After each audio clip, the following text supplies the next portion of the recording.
Bonsoir frères et sœurs. Alors voilà, je viens vers vous parce que on m'a pris à redire sur ce que je disais. Que faut pas aller à la piscine, à la mer, parce qu'on voit la nudité des gens, qu'il faut pas s'habiller avec des marques, qu'il faut pas. On m'a pris même à redire sur ma coupe de cheveux. Bon, je vois pas ce qu'elle a de mal, puisque dans la parole il est écrit qu'il ne faut pas faire de place chauve ni de tonsure, comme les moines. Donc, moi, bon, je me tombe court parce que j'ai les cheveux qui poussent vite, mais je vois pas le truc. Mais c'est pas grave. Mais je vais vous expliquer maintenant pour ce qui est de tout ce qui est les coupes de cheveux, les vêtements et la nudité. On va passer au commencement. Adam et Ève ont été créés par Dieu. Dieu,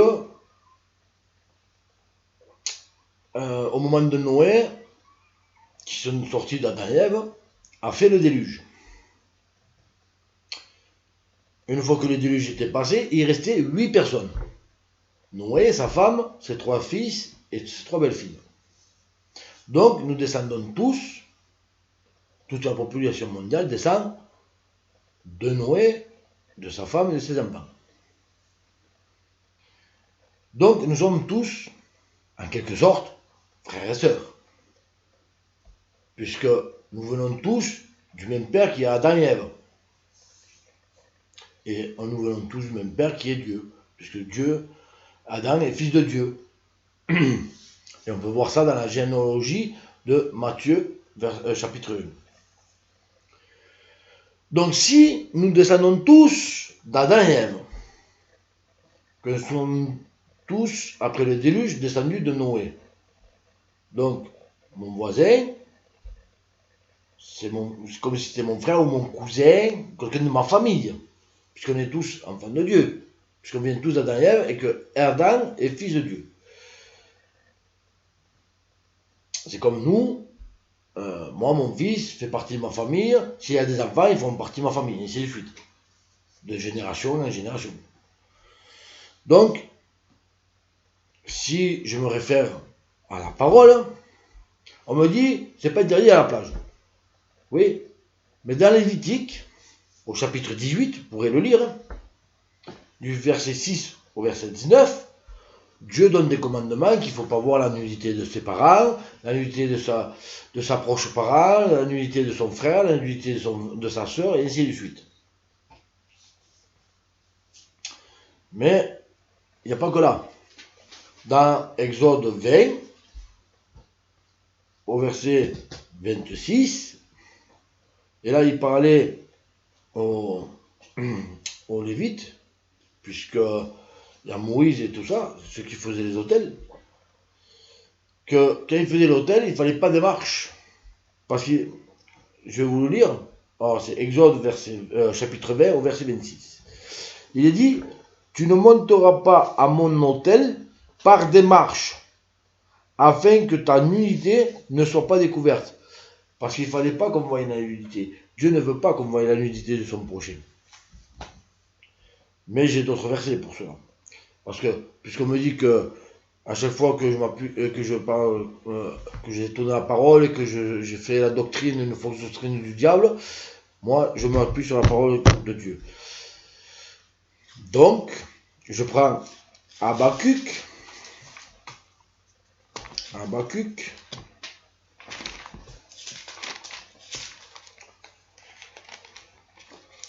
au chapitre 2 et au verset 15. Parce que il y a ceux, comme dans le Lévitique, qu'ils vont voir la nudité sur les plages ou dans les rivières, ou bon, il y en a qui, malheureusement, ils vont dans le lit des uns et des autres, il faut pas, mais bon, voilà. Ça, c'est leur problème, c'est pas le mien. Moi, je dis, il faut pas découvrir la nudité de son projet. Et là, il y en a aussi qui vont faire la fête dans ce monde. Et il dit, malheur à celui qui fait boire son prochain, à toi qui verses ton poison, et qui l'enivre, afin de pouvoir voir sa nudité. Ça veut dire que dans les fêtes du monde, les mariages, les fêtes mondaines, les 14 juillet, tout ça. Les gens boivent. Et il y en a qui vont vous faire boire pour voir votre nudité. C'est pour ça qu'il faut se méfier de ce qu'on fait et de où c'est qu'on va. Et avec qui on le fait surtout. Parce que ça peut, malheureusement, par les temps qui courent, ça peut être ton meilleur ami. S'il peut profiter de toi, il profitera de toi. Je te le dis. Moi, je me méfie de tout le monde. Et je convainc qu'en Dieu. Et maintenant, comme j'avais dit dans une vidéo, que est-ce que tu crois que ta femme aime que tu te baignes au milieu de femmes à moitié à poil? Et est-ce que toi, en tant qu'homme, tu aimes voir ta femme nager au milieu d'hommes à moitié nus? Donc je vais vous dire un truc, c'est une vérité. Moi, si je vois ma femme nager au milieu d'hommes à moitié nus, ça me plaît pas. Même si on nous a appris en étant depuis tout petit que c'est la plage, c'est inoffensif, tout ça. Moi, j'ai été dans des plages, et des plages pas de naturistes, hein, des plages normales. Mais il y avait des femmes, elles souhaitaient en moins, ou même des culottes en moins.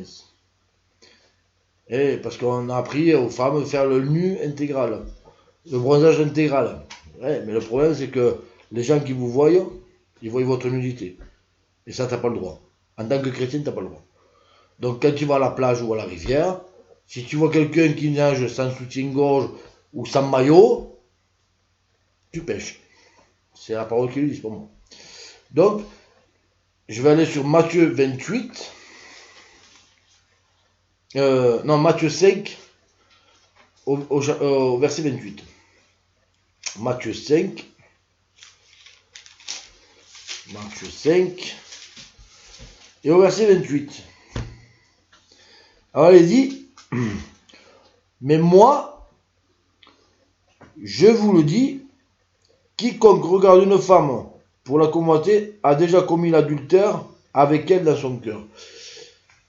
Je suis un homme, je sais ce que pensent les hommes de leur tête, parce que je pense que j'ai vécu comme tout le monde.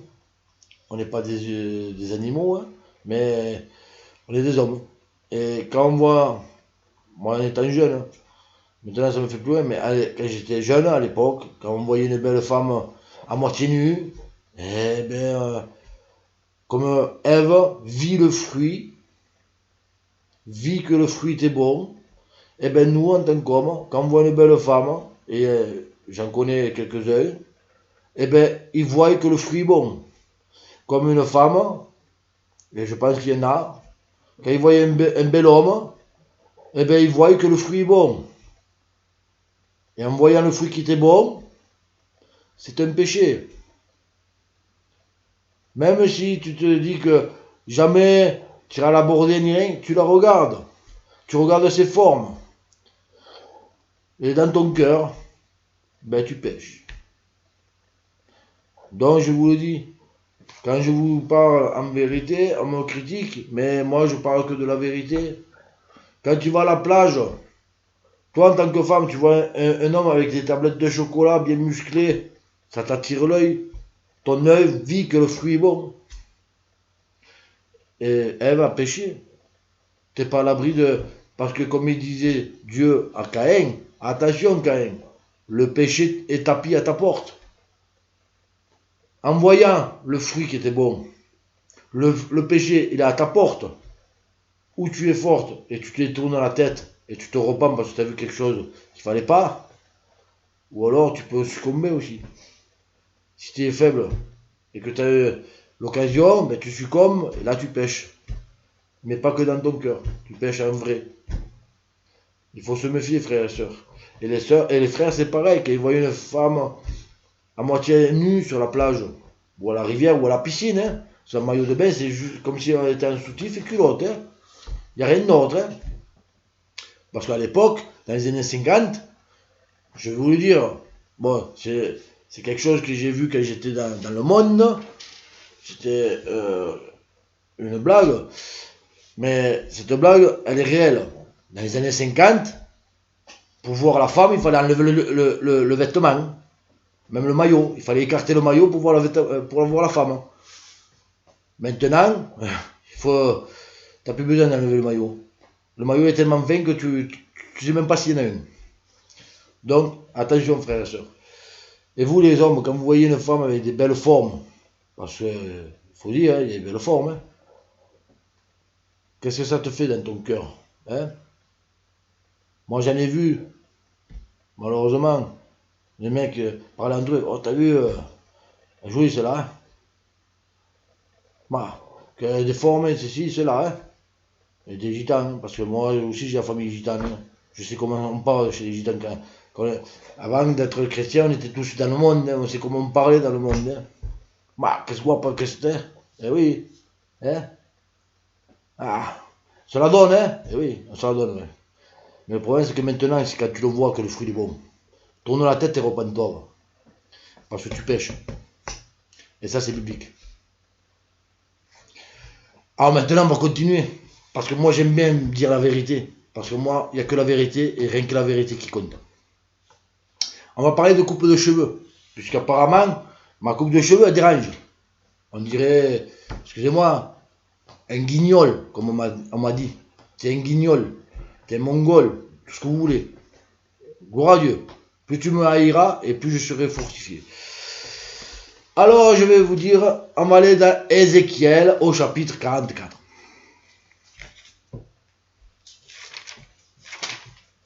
Ézéchiel, chapitre 44.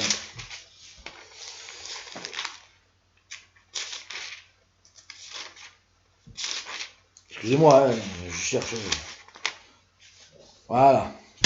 Chapitre 44, verset 20. Alors, Ézéchiel, chapitre 44, verset 20, il est dit: ils ne se raseront pas la tête et ne laisseront pas non plus pousser leurs cheveux, mais ils devront tailler leur chevelure. Donc, je ne suis pas rasé, j'ai pas les cheveux longs, j'ai taillé mes cheveux, je vois pas où c'est que je suis pas biblique.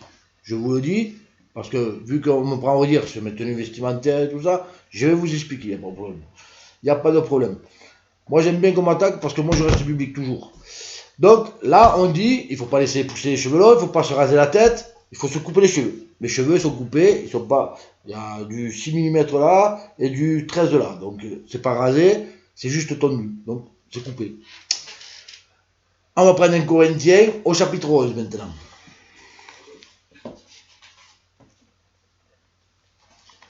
Un Corinthien, chapitre 11. Et au verset 14.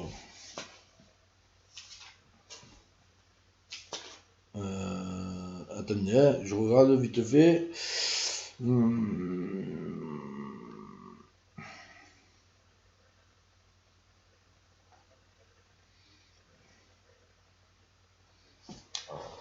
Chapitre 11, verset 14.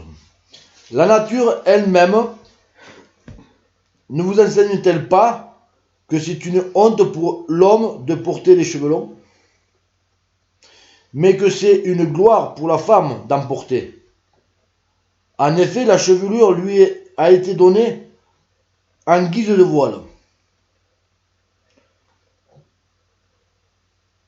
Si quelqu'un se plaît à contester, nous n'avons pas cette coutume, ni l'église, ni les églises de Dieu. Alors je vous explique. Dans l'église, la femme, il faut qu'elle soit voilée. C'est écrit plus haut dans le chapitre 11, puisqu'il y a écrit car si une femme n'est pas voilée, qu'elle se coupe aussi les cheveux, au verset 6. Donc il faut que la femme dans l'église soit voilée. Parce que c'est par respect pour son mari, mais aussi par respect pour Dieu.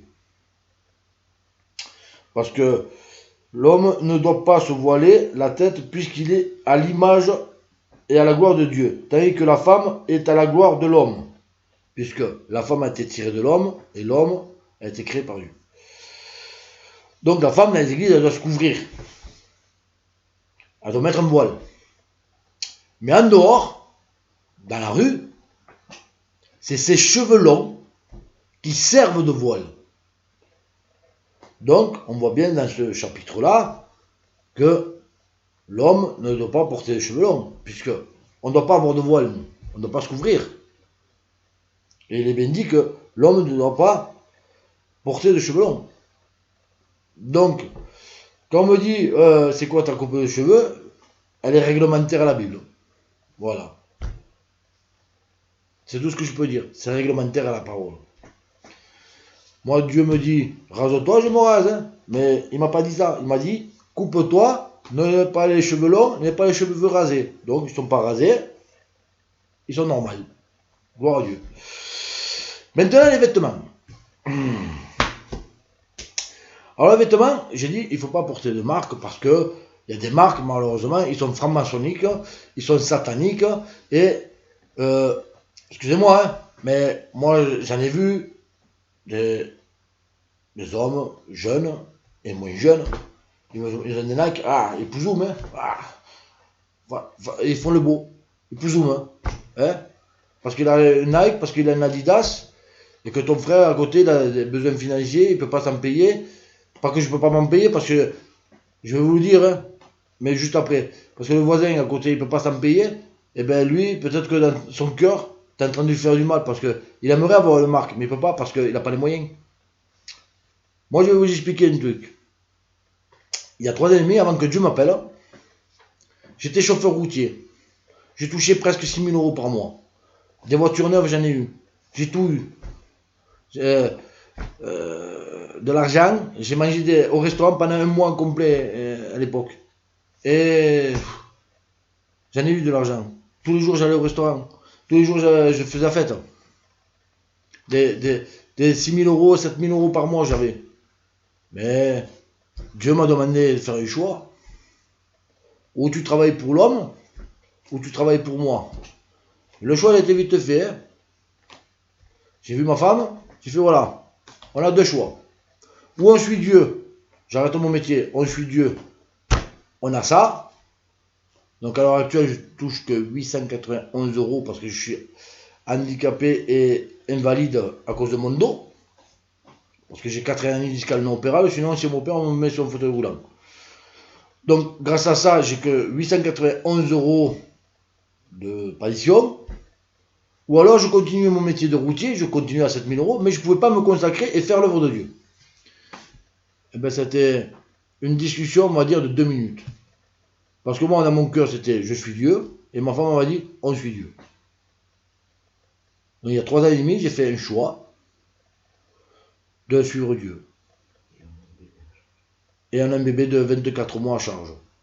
Mais ça, je vous donnerai un témoignage, si j'ai le temps en fin de vidéo, ou alors dans une autre vidéo. Donc, des sous, j'en avais, des marques, j'en avais. Moi, j'ai acheté des Adidas à plus de 500 francs à l'époque, dans les années 90. Ça serait maintenant, ça serait 500 euros. À l'époque, je sortais les billets de 100 euros comme si je sortais un billet de 10 euros maintenant. Donc, si je vous dis qu'il y a des marques, malheureusement, qui sont sataniques, c'est parce que c'est biblique. Sinon, je ne le dirais pas. Donc, les vêtements, on va aller dans Sophonie, au chapitre 1.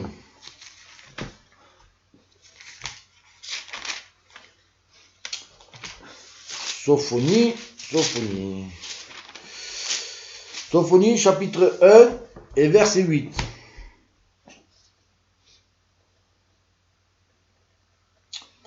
Il est dit,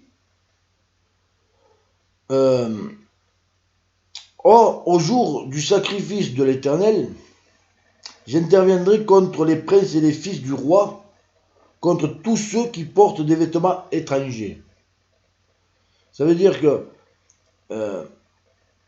quand tu deviens enfant de Dieu, tu appartiens à l'Éternel. Et tu ne peux pas te présenter devant Dieu avec des vêtements étrangers. Ça veut dire que tu ne peux pas arriver avec... Moi j'ai vu dans les églises, et encore dans la semaine, j'ai vu, ils ont fait chanter une petite fille de 10 ans, elle avait écrit ACDC, t-shirt satanique. Qu'est-ce que ça fait dans une église? Quand vous achetez des t-shirts avec des noms en anglais, sachez ce que vous achetez. Parce que moi j'ai vu des noms sur des t-shirts en anglais. Quand j'ai fait les traductions, C'était pas bon, hein. Parce que ACDC, c'est quand même un groupe qui chante que des choses sataniques. Bon, j'en veux pas la petite fille, c'est pas pour ça. Mais, attention, frères et sœurs, quand vous achetez des t-shirts, si vous achetez des t-shirts, moi je m'en fous que ce soit un Adidas, un Nike. Mais moi j'ai vu des t-shirts où c'est qu'il y avait des écrits dessus. C'était des écrits sataniques. Et il n'y a pas que des écrits sataniques.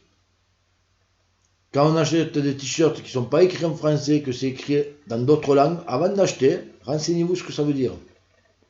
Parce que moi j'ai vu des t-shirts dans les églises, je ne dirais pas les noms, parce que ce qu'il y avait écrit dessus, hein, mais j'ai même vu des t-shirts dans l'église avec des têtes de mort. Vous trouvez ça normal? Alors je préfère acheter, ce t-shirt est pas cher, hein, 2,45 € à Leclerc, premier prix. Mais il n'y a pas de marque, et au moins c'est pas satanique. Vous comprenez ce que je veux dire? C'est pour ça que je parle de vêtements, ou de marque, ou tout ça. Parce que si tu fais le beau avec ta marque, ça veut dire que tu fais passer ta marque avant Dieu. Fais passer Dieu d'abord. Ta marque, on verra après.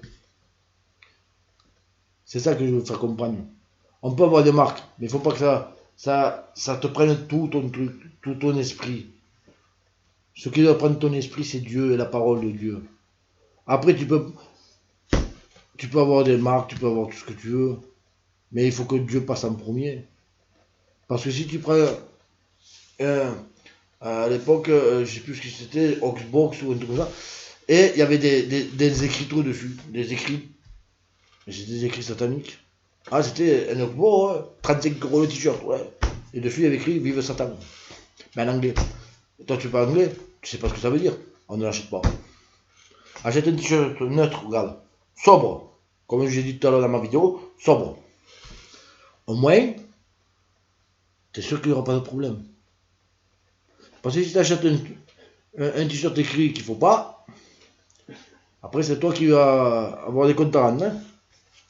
Et maintenant on va prendre le dernier verset, c'est dans 1 Thessaloniciens, au chapitre 5, et au verset 22.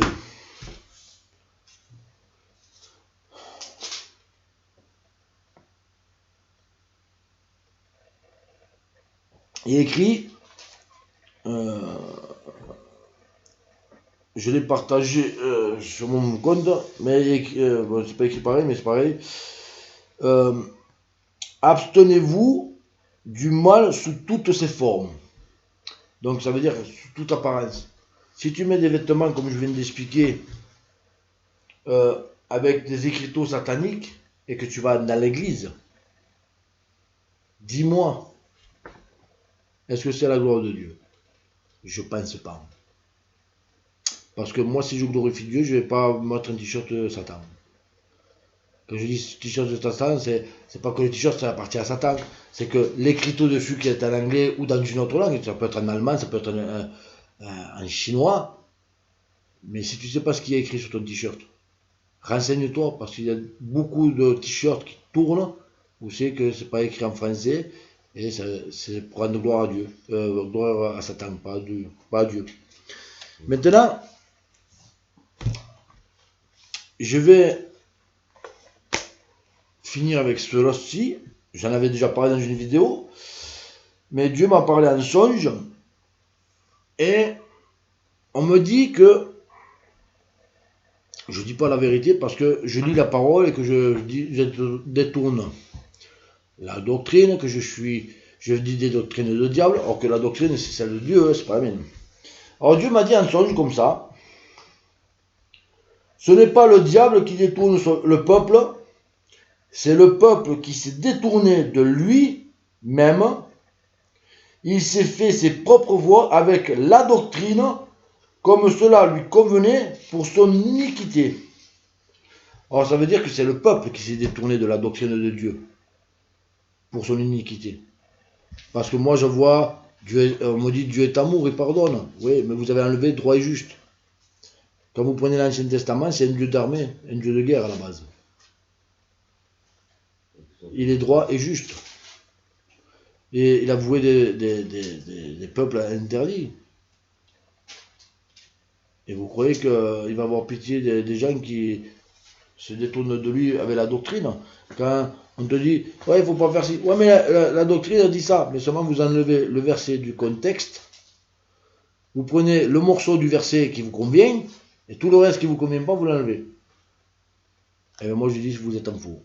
Là, c'est la doctrine mauvaise. Mais moi, je lis les versets comme ils sont écrits. Je prends le verset et je le lis entièrement. Pourquoi? Parce que souvent, dans les versets, tu as ou la réprimande et derrière tu as la bénédiction, ou tu as la bénédiction, et si tu ne fais pas selon ce qui te dit dans la bénédiction, tu as la réprimande qui t'arrivera après. Parce que c'est comme ça. Dieu est parfait. Et il faut savoir que sortir un verset de son contexte et ne prendre que la moitié du verset, c'est pas biblique. Parce que dire, oui, Dieu est amour, oui, il est droit et juste. Et il est droit, tu irais justice avant d'être amour. Parce que Jésus a souffert par la justice de Dieu sur la croix. Malgré qu'il aimait son fils. Mais il a fait passer sa justice avant son amour. Parce que il était droit.